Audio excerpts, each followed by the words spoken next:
بسم اللہ الرحمن الرحیم۔ سامعین کرام، آپ سن رہے ہیں انسپیکٹر احمد یار خان سیریز کے سلسلے کی ایک اردو داستان ملاقات اس مکان میں، جس کے مصنف خود احمد یار خان ہیں، اور یہ اس سلسلے کی آخری اور قسط نمبر 3 ہے۔ مجھے امید ہے آپ کو میری یہ کاوش پسند آئی ہوگی۔ آپ نے اگر ابھی تک میرا چینل کہانی گھر سبسکرائب نہیں کیا تو ابھی میرے چینل کو سبسکرائب کر کے بیل نوٹیفیکیشن آن کر لیجئے تاکہ آنے والی ہر نئی کہانی کی اطلاع بر وقت آپ تک پہنچ سکے۔ انہوں نے ملاقات کے لیے جو وقت مقرر کیا تھا اس وقت اسلم گھر سے نکلا، لیکن کچھ دیر ہو گئی۔ وقت اذان سے ذرا پہلے کا مقرر ہوا تھا، مگر وہ اس وقت اجڑے ہوئے مکان کے دروازے پر پہنچا جب اذان ہو رہی تھی۔ چاندنی بہت شفاف تھی۔ اسلم نے سنایا، میں نے مکان کے دروازے میں ڈرتے ڈرتے قدم رکھا تو اندر سے ایک آدمی دوڑتا ہوا ڈیوڑی میں آیا۔ میں ایک طرف تو ہو گیا، لیکن وہ آدمی تیزی سے میرے قریب آ گیا۔ میں اس سے چھپ نہ سکا۔ وہ بھی رک گیا۔ چاندنی اس پر پڑ رہی تھی۔ پہچاننے میں کوئی مشکل پیش نہ آئی۔ وہ میر صاحب تھے۔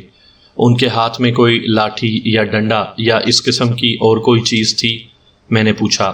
وہ یاد کرنے لگا اور بولا، ان کے ہاتھ میں وہی کالا ڈنڈا تھا جو ہر وقت ان کے ہاتھ میں رہتا ہے۔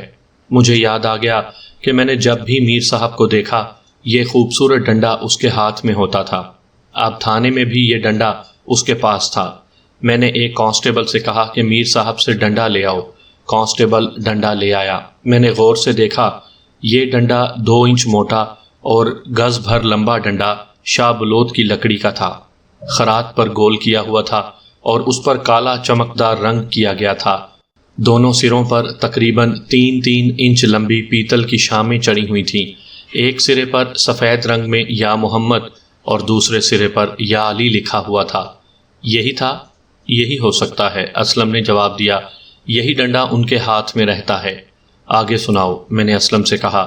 مکان کے دروازے پر تمہارا اور میر صاحب کا سامنا ہو گیا تو تمہارے درمیان کوئی بات بھی ہوئی تھی؟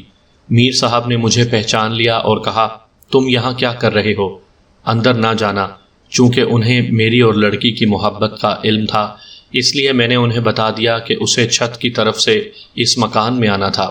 میر صاحب نے کہا، وہ نہیں آئی، میں یہاں جنات کے بلاوے پر آیا تھا۔ وہ اگر آئی بھی تھی تو جنات نے اسے واپس بھیج دیا ہوگا۔ اس کی فکر نہ کرو، تم جاؤ، اندر نہ جانا۔ میں واپس چلنے لگا تو میر صاحب نے کہا، کسی کو یہ نہ بتانا کہ تم نے مجھے یہاں دیکھا تھا، یہ میرا اور جنات کا راز ہے۔ فاش کرو گے تو بنے ہوئے کام بگڑ جائیں گے۔ مجھے اب بھی ڈر لگتا ہے کہ میں نے یہ راز آپ کو بتا دیا ہے، معلوم نہیں میرا کیا بنے گا۔ وہ بری طرح ڈرا ہوا تھا۔ میر صاحب کا اصل راز تھوڑی دیر بعد تمہارے سامنے آ جائے گا، میں نے کہا۔ نہ اس مکان میں کوئی جن ہے، نہ تمہارے میر صاحب کا کسی جن کے ساتھ کوئی تعلق ہے۔ اس کا پیشہ وہی ہے جو موٹے کی بیوی کا ہے۔ کیا تم مانتے ہو کہ لڑکی پر جن کا قبضہ ہے؟ میر صاحب نے مجھے بتا رکھا ہے کہ انہوں نے لڑکی میں جن داخل کر دیا ہے اور یہ جن ہماری مراد پوری کر دے گا۔ اس نے جواب دیا۔ تم آگے سناؤ، کیا ہوا؟ میں گھر چلا گیا۔ اس نے سنایا، میں موٹے کی بیوی سے پوچھنا چاہتا تھا کہ لڑکی مکان میں گئی تھی یا نہیں، اور وہ خیریت سے تو ہے، لیکن اس سے پہلے یہ خبر پھیل گئی کہ حمید کی لاش اجڑے ہوئے مکان میں پڑی ہے۔ پھر پتہ چلا کہ وہ زندہ ہے۔ لوگ ادھر کو دوڑے جا رہے تھے اور میں موٹے کی بیوی کے گھر چلا گیا۔ اس سے پوچھا تو اس نے بتا دیا کہ لڑکی گئی تھی اور جلدی واپس آ گئی تھی۔ اس نے یہ نہیں پوچھا کہ تم اسے ملے ہو یا نہیں۔ اس نے یہ بھی بتایا کہ لڑکی خیریت سے ہے۔ اس نے یہ بھی کہا کہ اس مکان میں کوئی واردات ہو گئی ہے، اس لیے کسی سے بات نہ کر بیٹھنا کہ تم وہاں گئے تھے۔ میں نے اسے بتا دیا کہ میں وہاں گیا تھا اور اندر سے میر صاحب نکل رہے تھے۔ انہوں نے مجھے اندر جانے سے روک دیا تھا۔ یہ سن کر موٹے کی بیوی نے کچھ کہا تھا؟ اس کے منہ سے نکلا، میر صاحب اندر سے نکلے تھے؟ وہ کچھ حیران ہو گئی تھی۔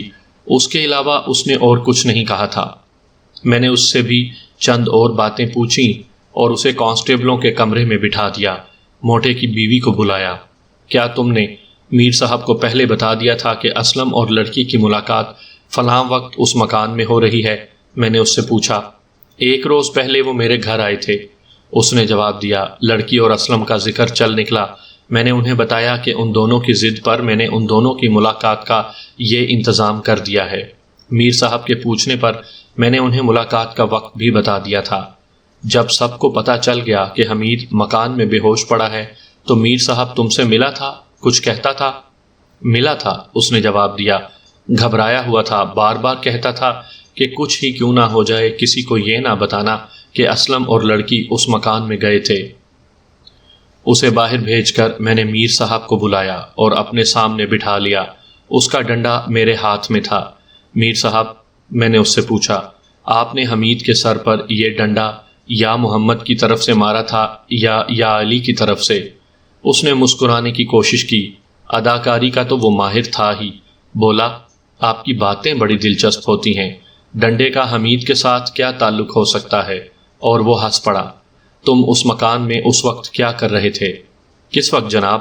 جب اسلم تمہیں اس مکان کے دروازے پر ملا تھا، میں نے رعب سے کہا، اور ڈنڈے کا سرا اس کی ٹھوڑی کے نیچے شہ رگ پر رکھ کر زور سے دبایا۔ اس کے خراٹے نکلنے لگے۔ سچ بولتے ہو یا نہیں؟ وہ اتنا پیچھے ہٹا کہ کرسی سمیت پیچھے کو گرا۔ اس کی پوزیشن یہ تھی کہ اس کی ٹانگیں اس کے سر کے ساتھ جا لگی تھیں۔ میں اس کی ٹانگوں پر بیٹھ گیا۔ وہ کرسی میں پھنسا ہوا تھا۔ میرے وزن سے اس کی کمر ٹوٹنے لگی تھی۔ وہ درد سے منہ کھول کر چلانے لگا تو میں نے ڈنڈے کا سرا اس کے منہ میں ڈال دیا۔ وہ اگر مشتبہ ہوتا تو شاید میں اس کے ساتھ یہ سلوک نہ کرتا۔ مجھے یقین ہو گیا تھا کہ یہ ملزم نہیں بلکہ مجرم ہے اور مجھے چکر دے رہا ہے۔ جب سچ بولنے کا ارادہ ہو تو ہاتھ سے اشارہ کر دینا، پھر میں تمہیں عزت سے بٹھا کر سنوں گا، میں نے کہا۔ وہ بڑی سخت اذیت میں تھا۔ اس نے دونوں ہاتھ اٹھا دیے۔ میں اٹھا اور اسے بھی اٹھنے کو کہا۔ وہ بڑی مشکل سے اٹھا۔ تم نے 3 جھوٹ بولے تھے، میں نے کہا، اب سچ بولو۔ میں اس معمے میں الجھا ہوا تھا کہ حمید ان لوگوں کے جال میں کس طرح آ گیا تھا۔ یہ سب کہہ رہے تھے کہ حمید کے ساتھ ان کا کوئی تعلق نہیں تھا۔ کیا یہ کوئی الگ واردات تھی؟ اگر میر صاحب اور اس عورت نے مجھے 100% سچ بتا دیا تھا کہ وہ لڑکی کی منگنی توڑوانے اور اس کی شادی اسلم کے ساتھ کروانے کے لیے معاوضے پر ڈرامہ کھیل رہے تھے، تو پولیس آفیسر کی حیثیت سے مجھ کو اس ڈرامے کے ساتھ کوئی دلچسپی نہیں تھی۔ میرے پاس رپورٹ حمید کے زخمی ہو کر بے ہوش ہونے کی آئی تھی۔ لڑکی کے باپ نے میر صاحب اور موٹے کی بیوی کے خلاف دھوکہ دہی اور نوسر بازی کی رپورٹ درج نہیں کروائی تھی۔ میں نے محض شک کی بنا پر اس عامل اور دیگر افراد کو گھیر رکھا تھا۔ میرے پاس شک کی وجوہات موجود تھیں۔ کھروں نے بتایا تھا کہ لڑکی مکان میں گئی تھی، پھر یہ ثابت ہو رہا تھا کہ میر صاحب بھی وہاں گیا تھا، اور اس شخص کا اتنا مضبوط اور وزنی ڈنڈا بھی میرے شکوک کو پختہ کر رہا تھا۔ میرے لیے اصل مشکل تو یہ پیدا ہو گئی تھی کہ حمید ضلع کے ہسپتال میں جا کر بھی بے ہوش تھا۔ میں جب میر صاحب کو دوبارہ اپنے دفتر میں بلا رہا تھا، اس وقت میں نے اس ہسپتال کو فون کیا تھا۔ وہاں سے جواب ملا تھا کہ حمید ہوش میں نہیں آیا۔ امید افزا رپورٹ یہ ملی کہ کھوپڑی نہیں ٹوٹی اور دماغ بھی محفوظ ہے۔ چوٹ اتنی شدید ہے کہ ہوش واپس آنے میں 2-3 دن لگ جائیں گے، مگر سول سرجن نے یہ کہہ کر میرے ہوش گم کر دیے کہ یہ خطرہ موجود ہے کہ مجروح کا حافظہ شاید ختم ہو جائے۔ ایسے ہوتا ہے کہ سر پر شدید چوٹ سے پچھلی باتیں اور واقعات بھول جاتے ہیں اور مجروح اپنوں کو بھی نہیں پہچانتا۔ میر صاحب، میں نے کہا، اب میرے سامنے جنات کا نام نہ لینا۔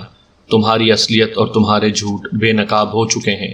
مجھے شیطان نے بہکا دیا تھا، اس نے کہا، اور اس کے آنسو نکل آئے۔ میں اس کی حوصلہ افزائی کرنے لگا اور اسے تسلی بھی دینے لگا۔ میں نے اسے یہ نہ کہا کہ سب سے بڑے شیطان تو تم خود ہو۔ اس نے کہا، لڑکی میرے قبضے میں تھی، پھر بھی میں اس کے پیچھے اس مکان میں چلا گیا۔ مجھے اس عورت نے باتوں باتوں میں بتایا کہ اسلم اور لڑکی اس مکان میں جا رہی ہیں، تو میرے دل میں آئی کہ میں اسلم سے پہلے وہاں پہنچ جاؤں اور وہاں لڑکی کی مجبوری سے فائدہ اٹھاؤں۔ یہ میں آپ کو سچ بتا دوں کہ لڑکی مجھے پیسے دیتی تھی اور اس نے اپنی پسند کی شادی ہو جانے کی صورت میں زیورات دینے کا وعدہ بھی کیا تھا، لیکن اس نے میرے ساتھ اپنی عصمت کا سودا نہیں کیا تھا۔ تم نے اس سے اس خواہش کا اظہار کیا تھا؟ 2-3 بار، اس نے جواب دیا۔ اپنے اوپر خود ہی طاری کیے ہوئے دورے کے دوران جب میں کمرے سے سب کو نکال دیا کرتا تھا تو میرا مقصد یہی ہوتا تھا، مگر لڑکی ہر بار مجھے کہتی تھی کہ میر صاحب، میرے جسم اور میری روح کا مالک صرف اسلم ہے، ایک بار یہ لڑکی مجھ سے ناراض ہو گئی تھی۔ میں نے اسے ڈرایا کہ میں سب کو بتاؤں گا کہ لڑکی کو کچھ بھی نہیں اور یہ منگنی توڑوانے کے لیے بہانے بنا رہی ہے۔ لڑکی نے بھڑک کر جواب دیا کہ میں تمہیں سارے شہر کے سامنے ننگا کر دوں گی اور بتاؤں گی کہ یہ شخص نوسر باز اور بدکار ہے۔ موٹے کی بیوی کو بھی اپنے ساتھ ملا لوں گی۔ حقیقت ہے کہ میں ڈر گیا۔ میں کچھ معاوضہ نقد اس سے لیتا تھا، کچھ اسلم سے۔ جب پتہ چلا کہ لڑکی صبح کی اذان کے وقت اجڑے ہوئے مکان میں جا رہی ہے تو میں نے سوچا کہ یہ سنہری موقع ہے۔ میں اذان سے ذرا پہلے واردات والے مکان میں چلا گیا اور برآمدے میں ایسی جگہ جا کھڑا ہوا جہاں چاندنی نہیں پڑتی تھی۔ میری نظریں اس منڈیر پر لگی ہوئی تھیں جہاں نیم کے درخت کا ٹہن چھت پر گیا ہوا ہے۔ چاندنی میں مجھے لڑکی نظر آئی۔ وہ ٹہن پر آئی اور درخت سے نیچے اتر آئی۔ وہ دبے پاؤں برآمدے میں چلی گئی۔ ابھی اسلم نہیں آیا تھا۔ میں لڑکی کی طرف چلنے لگا تو میں رک گیا کیونکہ مجھے کسی کے قدموں کی آہٹ سنائی دی۔ میں نے اندھیرے میں چھپ کر دیکھا۔ آنے والا چاندنی میں آیا تو میں نے پہچان لیا۔ وہ اسلم نہیں، حمید تھا۔ میں حیران ہوا کہ حمید یہاں کیوں آیا ہے؟ کیا لڑکی نے اس کے ساتھ بھی یارانہ گانٹھ رکھا ہے؟ مجھے غصہ آ گیا تھا۔ ادھر لڑکی آہستہ آہستہ ادھر ہی آ رہی تھی، ادھر حمید اس کی طرف جا رہا تھا۔ حمید گھٹے ہوئے جسم کا جوان ہے۔ میں حیوانی بلکہ شیطانی جذبات کے جوش اور غلبے میں آ گیا۔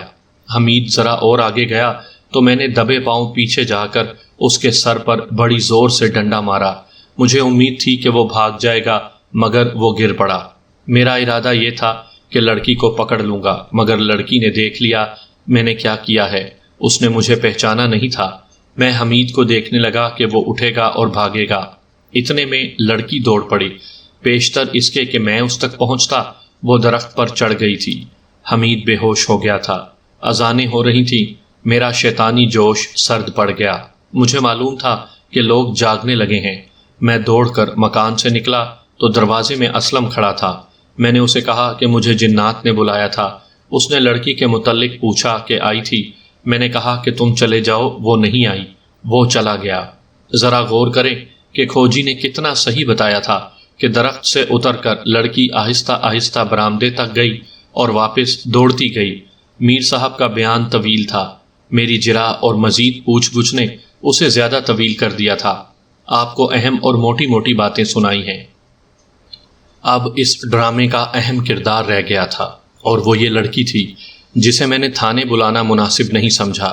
رات کو اس کے گھر جانے کا فیصلہ کیا۔ یہ میں نے اس لیے سوچا تھا کہ مسلمان لڑکی کی عزت محفوظ رہے، لیکن میری سوچ بیکار تھی۔ لڑکی کو گواہی دینے کے لیے کئی بار عدالت میں جانا تھا۔ میں نے یہ بھی سوچا کہ ہمارے معاشرے کی بے معنی پابندیاں کہ اپنی برادری سے باہر شادی نہیں کی جا سکتی اور توہم پرستی اور عاملوں اور ٹونے ٹوٹکوں کی موجودگی آئے دن بھیانک اور شرمناک ڈراموں کو جنم دیتی رہتی ہے، مگر ہم ان غیر اسلامی رسم و رواج سے آزاد ہونے کی کوشش نہیں کرتے۔ رات کو میں پرائیویٹ کپڑوں میں لڑکی کے گھر چلا گیا۔ اس کے باپ کو تسلی دلاسے دے کر بتایا کہ تفتیش کے سلسلے میں اس کی بیٹی سے کچھ پوچھنے آیا ہوں۔ آپ تصور نہیں کر سکتے کہ اس کے باپ کی کیا حالت ہوئی، جس کی جوان اور پردہ نشین بیٹی ایک واردات میں ملوث تھی۔ اس نے مجھ سے پوچھا کہ اس واردات کے ساتھ اس کی بیٹی کا کیا تعلق ہے۔ میں نے اسے تفصیل سے بتا دیا کہ اس کے گھر میں کیا ناٹک کھیلا جا رہا ہے۔ اسے تسلی دی کہ اب اس کی بیٹی کو دورہ نہیں پڑے گا اور اس کی بیٹی ملزم نہیں۔ وہ میری منت سماجت کرنے لگا کہ میں اس کی بیٹی کو گواہ بھی نہ بناؤں۔ میں نے اس لیے وعدہ کر دیا کہ لڑکی سے بیان لینا تھا، لیکن میں یہ وعدہ پورا نہیں کر سکا تھا۔ لڑکی اہم گواہ تھی۔ لڑکی کو میرے پاس کمرے میں بھیج دیا گیا۔ میں نے اس کے باپ کو وہاں نہ بیٹھنے دیا، لیکن اسے یہ کہا کہ کمرے کے دونوں دروازے کھلے رہنے دے۔ میں نے لڑکی سے بڑی مشکل سے بیان لیا۔ وہ پولیس سے ڈرتی تھی، اپنے ماں باپ سے ڈرتی تھی، اپنی بے عزتی سے ڈرتی تھی، اور اس ڈر کے علاوہ شرم و حجاب بھی تھا جو اسے بولنے نہیں دے رہا تھا۔ تھانے دار تو پتھروں سے بھی باتیں کروا لیا کرتے ہیں۔ اس لڑکی کو میں تھانے بلا لیتا تو وہ 5 منٹ میں پوری بات سنا دیتی، لیکن جہاں تک ممکن تھا میں ایک مسلمان لڑکی کی عزت کرنا چاہتا تھا۔ لڑکی نے جو بیان دیا وہ میر صاحب کے بیان کی اور موٹے کی بیوی اور اسلم کے بیانات کی تصدیق کرتا تھا۔ چھوٹی چھوٹی باتوں میں کچھ اختلاف تھا جو میری جرح سے دور ہو گیا۔ میرے پوچھنے پر اس نے بتایا کہ میر صاحب اس سے بہت زیادہ معاوضہ مانگتا تھا جو لڑکی نے دینے سے انکار کر دیا تھا۔ اس نے یہ بھی کہا کہ اس کی شادی اسلم کے ساتھ نہ ہو سکی تو وہ اسلم کے ساتھ گھر سے نکل جائے گی، اگر یہ بھی ممکن نہ ہوا تو خودکشی کر لے گی۔ واردات کے متعلق اس نے بتایا کہ وہ موٹے کی بیوی کے گھر صبح کی اذان سے ذرا پہلے گئی، دروازے کو ہاتھ لگایا تو کواڑ کھل گیا۔ وہ عورت صحن میں انتظار کر رہی تھی۔ کمرے سے اس کے خاوند کے خراٹے سنائی دے رہے تھے۔ لڑکی سیڑھیاں چڑھ گئی اور دبے پاؤں اجڑے ہوئے مکان کی چھت پر گئی۔ مکان کی ہیبت نے اسے بہت ڈرایا، لیکن محبت کا جذبہ غالب آ گیا۔ اس نے ڈر پر اس وجہ سے بھی قابو پا لیا کہ میر صاحب کی اصلیت کو وہ جان گئی تھی۔ میر صاحب کی نوسر بازی نے اسے یقین دلا دیا تھا کہ اس مکان میں کوئی جن نہیں۔ وہ سلیپر چھت پر اتار کر نیم کے ٹہن پر اوپر کا ٹہن پکڑ کر چلنے لگی۔ اس کا بایاں پاؤں اس نوکیلے ٹکڑے پر پڑا جس سے شاخ کبھی ٹوٹی تھی۔ اوپر جسم کا وزن پڑا تو یہ ٹکڑا اس کے پاؤں میں چلا گیا۔ اس نے پاؤں اوپر کو کھینچا تو ٹکڑا پاؤں سے نکلا۔ درد نے اسے بے حال کر دیا۔ وہ ٹہن پر چلتی گئی۔ موٹے کی بیوی نے اسے بتا دیا تھا کہ تنے سے کس طرح اترنا ہے۔ اترنا مشکل نہیں تھا۔ وہ اتر کر آہستہ آہستہ برآمدے میں گئی۔ صحن میں کوئی آدمی آیا، وہ پہچان نہ سکی۔ یہ جان گئی کہ وہ اسلم نہیں۔ یہ آدمی برآمدے میں آیا۔ اندھیرے سے جانے کون نکلا، اس نے پیچھے سے اس آدمی کے سر پر ڈنڈا مارا۔ آدمی گر پڑا۔ میں ڈر کر درخت کی طرف دوڑی اور بہت تیزی سے درخت پر چڑھ کر چھت پر پہنچی۔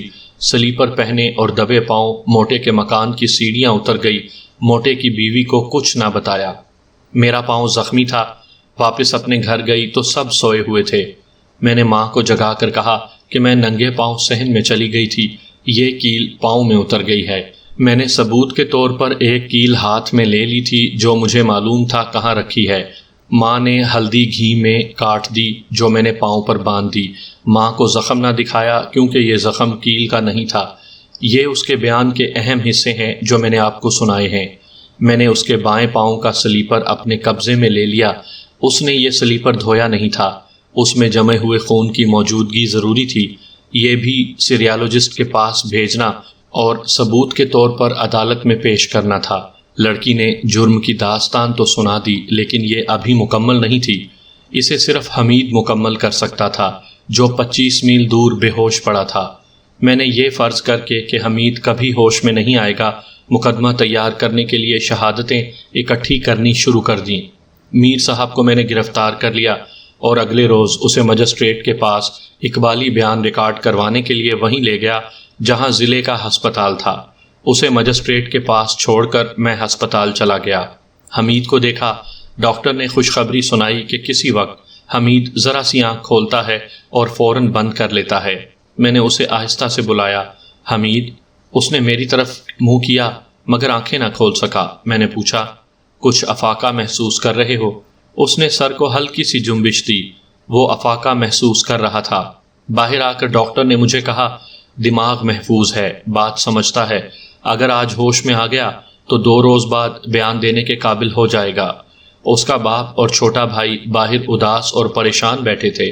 ڈاکٹر نے انہیں حمید کے ساتھ رہنے کی اجازت نہیں دی تھی۔ ہر روز اتنی دور سے اسے دیکھنے آتے تھے۔ میں نے اس کے باپ کو تسلی دی کہ حمید بچ گیا ہے اور تیزی سے ٹھیک ہو رہا ہے۔ اسے یہ بھی بتایا کہ مجرم پکڑا گیا ہے۔ اسے جب مجرم کا نام بتایا تو وہ حیرت زدہ ہو گیا جیسے سن ہو گیا ہو۔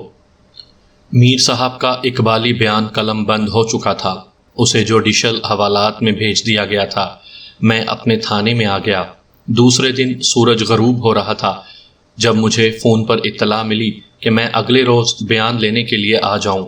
میں دوسرے دن پہلی گاڑی سے چلا گیا۔ حمید کو دیکھا، ہوش میں آ چکا تھا لیکن بولنے میں دقت محسوس کرتا تھا۔ ڈاکٹر ساتھ رہا۔ اس کا بیان مختصر تھا جو نصف گھنٹے میں ریکارڈ ہو سکتا تھا، لیکن میں نے یہ بیان 6 گھنٹوں میں ریکارڈ کیا۔ حمید 2 منٹ سے زیادہ بولتا تھا تو اس کا سر دکھنے لگتا تھا۔ آدھے پونے گھنٹے تک وہ خاموش پڑا رہتا، پھر بولنے لگتا تھا۔ اس کا بیان اتنا سا ہی تھا کہ وہ واردات کی رات حسب معمول صبح کی اذان سے پہلے جاگ اٹھا اور ورزش کے لیے اوپر چلا گیا۔ اس کے مکان کی چھت عام مکانوں سے زیادہ اونچی تھی اور یہ مکان اجڑے ہوئے مکان کے تقریباً 7 تھا۔ درمیان میں گلی تھی۔ یہ حمید کے مکان کا پہلو تھا۔ اس نے مالش کے لیے ابھی کپڑے نہیں اتارے تھے۔ اس کی نظر واردات والے مکان پر گئی۔ اس کے ساتھ والے مکان پر اسے ایک عورت جاتی نظر آئی۔ حمید اسے دیکھتا رہا۔ شفاف چاندنی میں اسے عورت اچھی طرح نظر آ رہی تھی، لیکن چہرہ نہیں پہچانا جاتا تھا۔ عورت نیم کے ٹہن پر چڑھی اور غائب ہو گئی۔ حمید کو معلوم تھا کہ اجڑا ہوا یہ مکان بدماشی کے لیے بھی استعمال ہوتا ہے۔ وہ خود چال چلن کا صاف تھا۔ اسے یہ شک تھا کہ یہ موٹے کی بیوی ہے اور اس کا آشنا نیچے مکان میں ہوگا۔ یہ شک اسے اس لیے ہوا کہ عورت موٹے کی مکان کی چھت سے آئی تھی۔ یہ عورت نیک نام نہیں تھی، لیکن کوئی یہ نہیں کہہ سکتا تھا کہ اس کے ساتھ یا کسی اور کے ساتھ اس کے قابل اعتراض مراسم ہیں۔ حمید اس خیال سے اپنی چھت سے اتر کر واردات والے مکان کی طرف چل پڑا کہ اس عورت کو موقع پر پکڑے گا۔ وہ مکان کے اندر چلا گیا۔ اسے عورت نظر آ گئی اور حمید کو دیکھ کر برآمدے میں چلی گئی، جہاں تک چاندنی نہیں پہنچتی تھی۔ وہ اس کی طرف گیا۔ برآمدے میں داخل ہوا تو پیچھے سے اس کے سر پر کوئی چیز اتنے زور سے لگی کہ اس کی آنکھوں کے آگے اندھیرا چھا گیا۔ پھر اسے کوئی ہوش نہ رہا۔ تمہیں معلوم ہے تمہارے سر پر ضرب لگانے والا کون تھا؟ میں نے پوچھا۔ مجھے گزشتہ رات کچھ ہوش آئی ہے، اس نے کہا۔ ہوش آتے ہی مجھے یاد آ گیا کہ میں اجڑے ہوئے مکان میں گیا تھا۔ مجھ پر خوف طاری ہو گیا۔ اس مکان میں جن اور چڑیلیں رہتی ہیں۔ انہوں نے ہی مجھے مارا ہوگا، اور وہ عورت انسان نہیں ہوگی جسے میں نے دیکھا تھا۔ میں نے اسے بتایا کہ وہ کون تھی، اور یہ بھی بتایا کہ اس کے سر پر ڈنڈا مارنے والے میر صاحب تھے، تو اسے یقین نہ آیا۔ عدالت میں جب اس نے میر صاحب کو ہتھ کڑی میں دیکھا تو اسے یقین آنے لگا، اور جب میر صاحب کو 4 سال سزائے قید بامشقت سنائی گئی تو اسے پورا یقین ہو گیا۔